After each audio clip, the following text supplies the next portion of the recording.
Assalamu alaikum students. So for today's lecture, first we're going to see your assignment. And in this assignment, basically we have covered section number 1 completely, right? Today we're going to start with section number 2. And we are going to see basically the task 1, which is related with your learning outcomes, 1.1, 2, 3, which we have covered already. So in this lecture today, I'm going to explain the task number 1, and then we will move to the our lecture for today. Okay. So what is your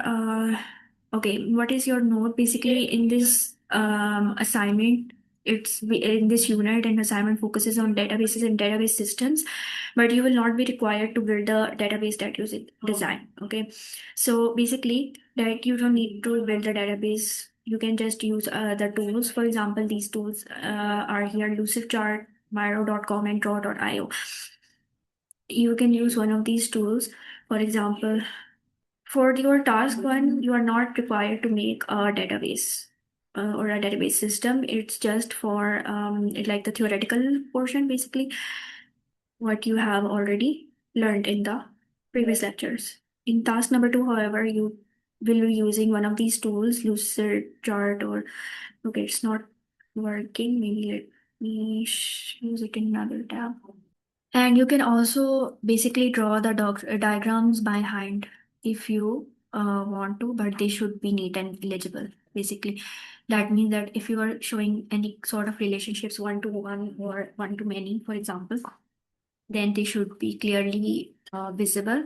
Okay, this is your lucid chart basically, and I think it will only allow you for some limited time to make the database.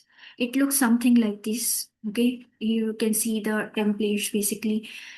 Since you are going to create a database, so you can choose any of the template, or you can make one because you are making a database, okay, or let's say a health management system or whatever it is. Okay, see here you have the free bundle. First, you have to obviously make the account, okay, and you can start free. But you only have the option of 3 editable lucid chart documents, okay, and there are you can use 100 templates, all of these basically. Next is your draw.io, okay.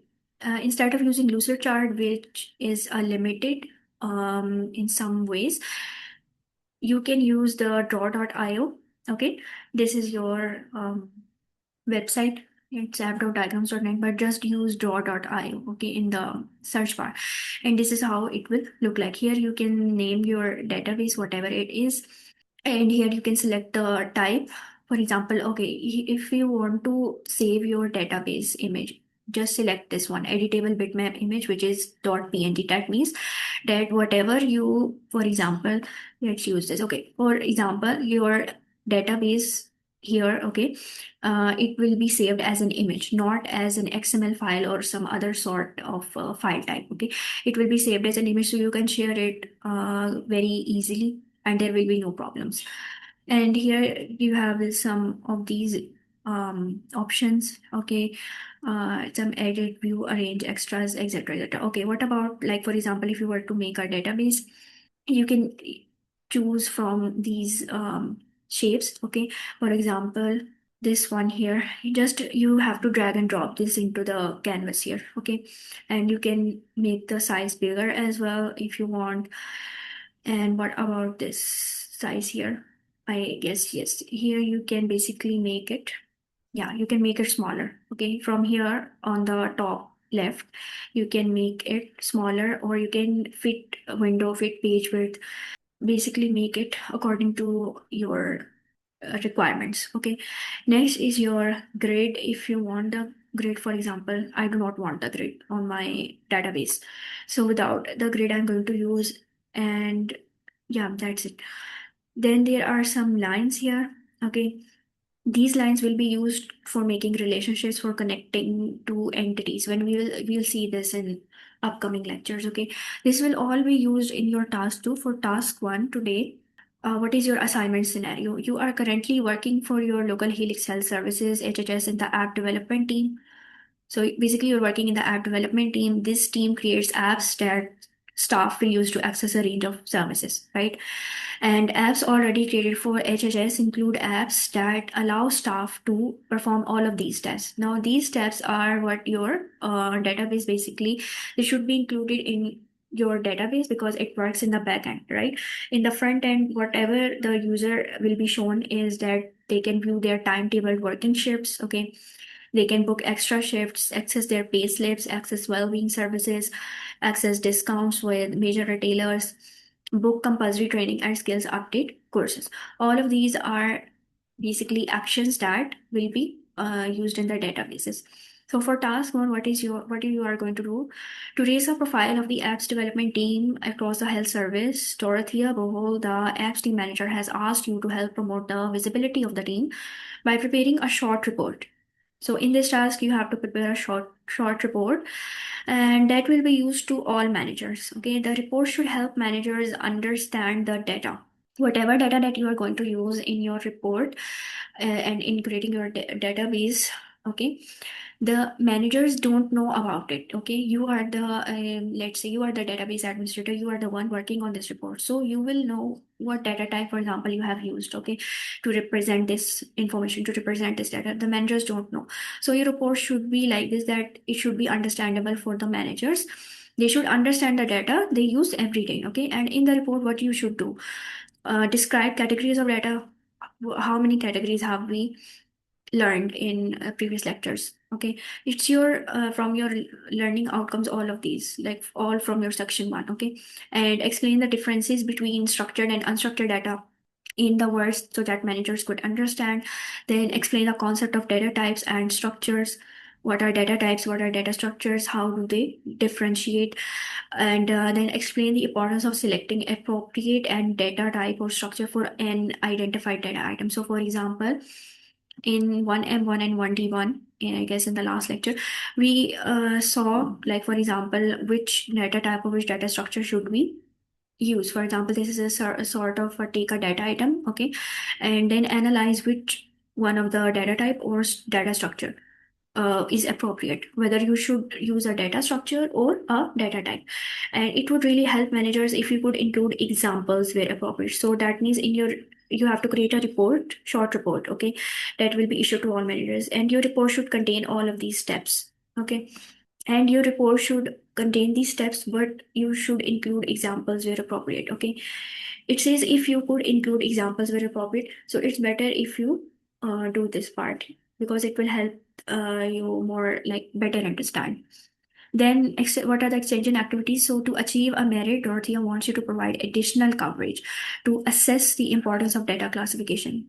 We have already discussed all of this, okay, in the lectures. And to achieve a distinction, Dorothea wants you to provide additional coverage that evaluates the importance of data to an organization. Okay, so this is your task one, which I have explained, that you have to create a report, and in your report, you have to perform all of these steps, all of the learning outcomes plus the merit and distinction. Okay, and for the next task, it's related to basically this section, this whole section. So we are going to start section number 2 today, which is understand database design. If you were to create a database either by hand on a paper, or either you were using a DBMS like a Microsoft SQL Server or any NoSQL database, how would you design the database, and what are the, like, the properties, what are the key components, how you should start with that. So we're going to see 2.1 today, which is explain different types of database, right? So these are different types of databases: relational, NoSQL, object-oriented, hierarchical, network, and cloud-based database, and some others as well. So first one is the hierarchical databases. So hierarchical databases organize data in a tree-like structure. Okay, like how you see a tree with branches and leaves and roots, right? So it's like it has a tree-like structure where each parent record can have multiple child records. Okay, you can relate it with real life, with the tree and with a parent having multiple children. So it's one parent, okay, and one parent has, let's suppose, three children, okay. So each parent record can have multiple child records. And this model works well for scenarios where data follows a predefined hierarchical relationship. Okay, that means that it's predefined, and that you should use this database, okay, where data is arranged in levels or ranks. So for example, in a university is at the top level, while departments and administration are at lower levels, even though they are distinct entities, okay. They are not same, but they are different. So in like for example, school will be at the top level, and while the staff and the classrooms, they will be at the lower levels. It's like this. And this structure can also be viewed as a parent-child relationship. What happens in a parent-child relationship, each parent record can have multiple child records, but a child record can only have one parent. What does that mean? Okay, it means that there will be one parent, okay, and basically each parent or one parent can have multiple child. But on like one child, okay, each child or one child will only have one parent. They will only have one parent. So as more data are added, the structure expands like a tree. For example, IBM's information management system, IMS, is a well-known hierarchical database, and it looks something like this. Okay, universities are at the top level, and the departments and administration are at the lower level. Then in departments, you have the faculty, you have the resources, you have the students. So if you were to identify the parents and childs in this hierarchical database, the university is acting as the parent, and then the departments and administration is the children, okay, or the child of this parent. Then the department is divided into three more children. So in this case, department will be acting as a parent to students, faculty, and resources. And students, faculty, and resources each have one parent, which is the departments. So this holds true, like one parent or each parent can have multiple children, but each children, like students, can only have one parent, which is departments. Next is the network databases. Network databases are built on the hierarchical model, okay, but allow child records to be linked to multiple parent records, okay. That means that in hierarchical model, in hierarchical database, each child can only have one parent, but in network databases, the child records can be linked to multiple parent records. They can have multiple parents, okay, creating a web-like structure of interconnected data.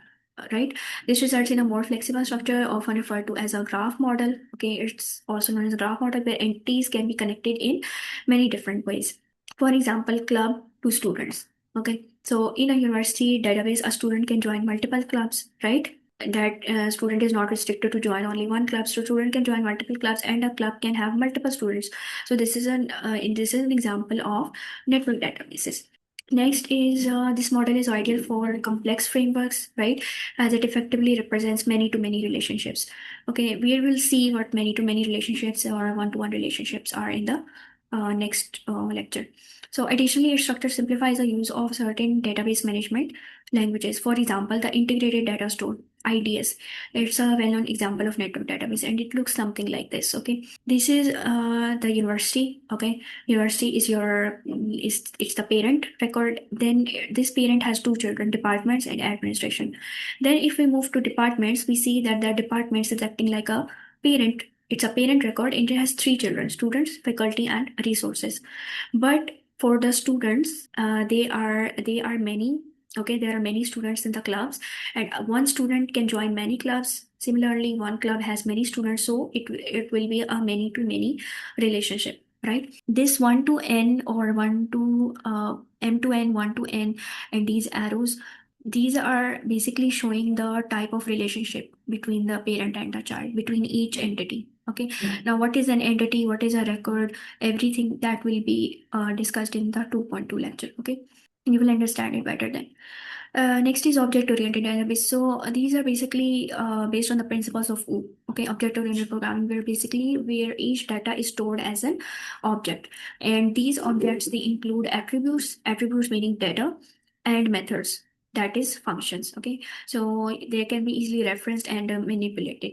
And these databases are designed to handle complex data structures. Okay, there's a difference between data type and data structure. We already discussed that. So the object-oriented databases are designed to handle complex data structures such as multimedia, graphics, and large files. Okay, for instance, a person object. Okay, a person object in the database could include attributes like name, right, and address, and maybe ID, and methods like get latest address to retrieve information. So this is a type of a function which is used in OOP. For example, there could be an object named car, okay, in the database, and that car could include attributes like name of the car, model of the car, and color of the car, for example. Okay, and methods like get name or get color, for example, basically to retrieve information. And this approach reduces the workload on the database by allowing objects to be reused and linked directly, right? Streamlining data access and manipulation. So each object behaves as an instance of the database model, enabling efficient operations. And a practical example would be the Berkeley DB software library, which is designed for fast and efficient query responses in embedded systems, right? And object-oriented databases are especially useful for applications involving complex data types or multimedia content, like we seen above, large files, for example. And it looks something like this. This is your object-oriented database. This word here, basically person, student, address, and professor, written in green color. Okay, in the green color in the background, this is your class name. Okay, and then name, phone number, and email address. This is your attributes for the person. For the professor, the attributes are salary and qualifications. Similarly, for address, these are the attributes, like the behavior, basically. Okay, and for the student, it's roll number, average mark, is eligible to enroll. This will be a boolean data type, basically to tell whether the student is eligible or not. And what are these? Of type, brackets, of type, lives at. These are functions. Okay, these are basically functions. So person, for example, if person of type student, like basically you are asking, okay, you are making someone understand whether this person is a student or whether this person is a professor. Okay, whether the person is a student and student has these attributes, and whether the person is a professor. Okay, that is why we are using the of type function. And then whether the person lives at this address. Okay, so this is how the object oriented database looks like. Next is your relational databases. These are the widely and commonly used databases. Okay, and they store data in tables, basically, and the tables have rows and columns. The rows represent records, okay, and columns represent attributes of the records. And in these databases, every piece of information has a relationship with every other piece of information. This is an account of every data value in the database having a unique identity. Okay, in relational databases, the data is stored in tables having rows and columns, and every record has a unique identity. That means that, for example, you can start the ID from 1, 2, 3, 4, 5. So the one ID will be specifically used for some record in the database that cannot be used for any other record.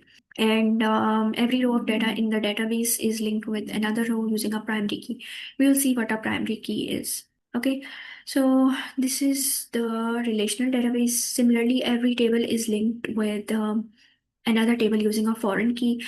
So there are different key database concepts like primary keys, foreign keys, and records, rows, columns, all of these. Okay, they will be seen in the next lecture. And in consequence, they're widely integrated into web app interfaces to serve as ideal repositories for user data. For example, MySQL, PostgreSQL, and Oracle database are some popular relational databases. You can also use MS Access. Okay, if you open MS Access, you will see a database and it will be a relational database, basically. There are already rows and columns, like tables will be created. So this is how a table looks like. This first table, which contains the roll number, student name, and marks awarded. This is first table. Okay, and then this is a second table, marks awarded, student name, rank, scholarship, and then there are basically three tables. Okay, and what about the columns of these tables? Okay, so roll number, student name, marks awarded. The values in these columns, okay, this is basically a whole column like this. Okay, this is a column, and columns are vertical, and this is a row whole. Rows are horizontal. Okay, so this is how it looks like. And here you can see that we have roll number starting from 1, 2, 3. So this is what I mean by unique identity. Every student in your class has a unique roll number, right? So you can assign the roll number 3 to this student, roll number 4 to another student. No two students will have the same roll number. This is what it means by having a unique identity, right? Okay, next is your cloud databases. Cloud databases, basically they operate on cloud computing platforms virtually instead of buying more databases from the market, which can cost you a lot, you can use cloud database. Okay, it is designed for storing, managing, and executing data, same like all other databases. Okay, over the internet, providing flexibility and scalability. So you can scale them up and down whenever you want, however you want. Cloud databases are widely used for applications requiring dynamic workloads, as they eliminate the need for on-premises infrastructure. And common cloud services are SaaS, PaaS, which we have learned about, right? Which simplify database operations for businesses. And these are basically popular cloud platforms: AWS, GCP, Microsoft Azure. These three are the famous ones, but there are also others like ScienceSoft, etc. They provide database services, so you can buy the basically a virtual database from these companies, and you can use them and then scale them however you want. So this is how in reality it looks like. Okay, this is your database. Okay, and it's connected like to a DBMS, and then this is you, a user. This is another application. This is another application. So basically, the user and the applications, they are using API. API is application programming interface. Basically, they're using API to fetch the data from the DBMS. Okay, or you can say they want to retrieve some information or put some information in the database. So this is how in visualization it looks like. Then next is centralized database. It's a database stored and managed at a single location, okay, such as a central server data center. That means that there is no other location for this centralized database. It's stored and managed at a single location. So if anything were to suppose happen to this centralized database, everything would be gone, right? Unless you have a backup plan. It ensures higher security and consistency, as all data are maintained in one place, right? Making it easier to control and manage. Users can access the database remotely to fetch or update information. And centralized databases are commonly used in enterprise systems where data consistency and security are critical. So, in terms of security, you would use the centralized database. However, scalability and performance limitations should be carefully considered. So, this is how a centralized database looks like. There are different clients, multiple clients that are connected with this centralized database. If anything were to happen to this centralized database, like a natural disaster or anything, all of these clients would lose their connection to this database. Okay, unless you have a backup, okay, of this database. Next is personal database. So it's basically a small scale database designed for a single user. Like I gave the example of MS Access. Okay, here you can see we can use MS Access or SQLite or SQL Server on our laptops, okay, on our personal computers or mobile devices. And these databases are ideal for managing individual data like contacts, budgets, notes, or schedules. If you want to make a budget for your whole month, you can use MS Access for that. And they are lightweight, easy to use, and require minimal database administration, making them accessible for non-technical users. So you don't need any database knowledge like SQL language knowledge or anything like that. Just you can use Microsoft Access and simple databases like these. And so it looks like this user, okay, he is basically taking, he's using the MS Access or any other personal DBMS, and this MS Access or personal DBMS is connected to a database from behind, but we can only, like, we are only using the MS Access part. Okay, this is only visible in front of us. We do not have any concern with the database. Okay, next is the operational database. So operational database is designed to manage and process real-time data, okay, for daily operations within organizations and businesses. And it allows users to create, update, and delete data efficiently. These are the main functions of databases. We have already discussed them, right? Create, update, delete, manage, all of these operations, okay, ensuring that the database reflects current activities and transactions. And these databases handle live transactions, right, and provide quick access to up-to-date data. So this example has SAP HANA. It's basically an example of an operational database, and it's used for high-speed transactions and analytics. It looks something like this, okay. Transactional or operational database used for like generating reports, maybe dashboards, analysis, create and manage all of these stuff real time. Okay. Next is we have the NoSQL database. It's short for non-SQL or non-relational. That means that the data is not like how we discussed about relational databases, that data is arranged in rows and columns, right? But in NoSQL database, it's non-relational. That means that the data is not arranged in rows and columns. It's arranged without that. Okay. And that's why it's non-relational provides a mechanism for storing and retrieving data that does not rely on traditional table-based relational models, right? Instead, it uses flexible data models like key value pairs. Okay, how we discuss the key value thing in the data structure, right? Documents, column families, or graphs, making it ideal for handling unstructured, semi-structured, and structured data. If you want to handle unstructured data or semi-structured or structured data, you can use the NoSQL database.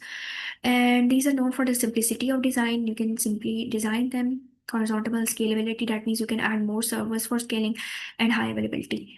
And unlike relational databases, their data structures allow faster operations in certain use cases. So, for example, MongoDB, it's a widely used document-based NoSQL database. That means that for programmers or for web developers, they are using any sort of database for their application for the backend. So they can just use the MongoDB. Okay. And next example is Apache CouchDB, Amazon DynamoDB. All of these are different examples of NoSQL databases. And this is how they work. Sometimes they work in like they use columns or sometimes key value pairs or in the form of document or graph. Next is the flat file database. So flat file database is basically a database kept in a file. Okay, it's known as a flat file database, and every entry has the same format, and there are no systems in place for indexing or determining the links between items. It's like a document. Okay, the file is simple to read, and a flat file can be a binary file, okay, or a plain text file such as CSV, TXT. Like you can use your notepad to create a text file that would be a flat file database example, okay, or TSV file. So flat file database is a text database. So when storing data in an MS Excel plain text file, it's in .xlsx format or the CSV format. This is the most significant kind of database. Whenever we are using MS Excel or Google Sheet, we are using a database basically, but it's a text database. Okay, so during the early 1970s, IBM created flat file databases. The plain text file in the flat file database has a one entry per line. And using delimiters like tabs and commas, the records are kept apart. That means that whenever you open Notepad or Sublime Text, if you use on your laptop, and you want to create a document, for example, what do? You just write out the first line, okay, and then use, if you want to write a second line, maybe you are using commas or you're using tabs or a full stop to separate the lines, okay. So this is basically their telling, okay, this is how you separate the records. So a flat file database has the benefit of being simple to assimilate and efficient in sorting the results. So for example, Microsoft Excel or Google Sheets, when used as simple lists, CSV files when used for storing context or simple data exports. So this is how basically this is a flat file approach. This is what it looks like. Okay, that data is stored in just one table or in one file. This is what it looks like. So these are different types of databases which we have discussed. And this 2.1 is completed. In the next lecture, we'll see 2.2 and maybe 2.3 also. So then you can complete the task 2 of your assignments. Okay, I'll see you in the next lecture then. Allah Hafiz.